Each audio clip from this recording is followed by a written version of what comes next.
Or Yeah, you can go down. number 2. Oh, so it's file 2. I'll try it again.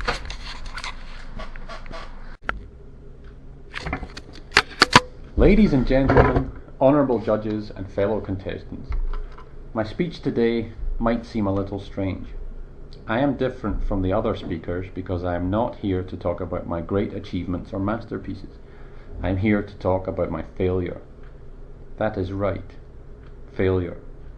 I am speaking to you from the future, from the year 2055. I tried to convince our world's leaders to act against the greatest problem ever to face humanity, but I failed. I am James Hansen, NASA's brilliant climatologist. The year is 2055 and the last human on Earth just died. Let's go back to the year 2009, the year that you are all living in now. At that time, I had already been shouting about the dangers of global warming for a long time. The year 2009 had already seen many changes caused by a warmer climate.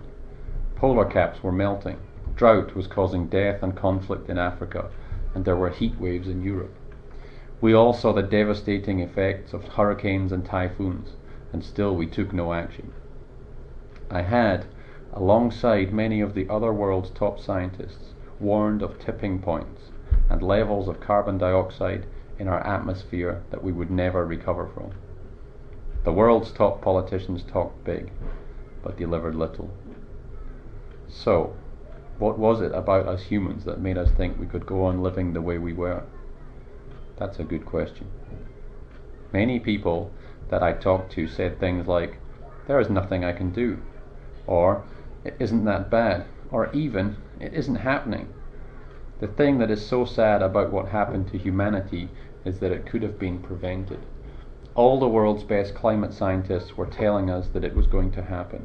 The politicians knew too, but they were too scared of losing votes. Let's face it, in a society that is built on the idea that having more is better, growth must continue, and the winners are the ones with the most, what politician in his right mind would ask people to accept less? The years rolled on and things got bad, and then worse. The world's poorest were hit first, and more action was taken, but not enough. It was only when cities like London and New York were threatened with permanent flooding that the world really took the big steps required. Unfortunately, by this time, it was already too late. Runaway climate change was underway, and there was nothing we could do. I'm sorry if my speech hasn't been as uplifting as some of my fellow contestants. I'm just telling you what happened. I failed. I wish I had another chance to try and warn the world, but I don't. What would you do if you had that chance? Thank you.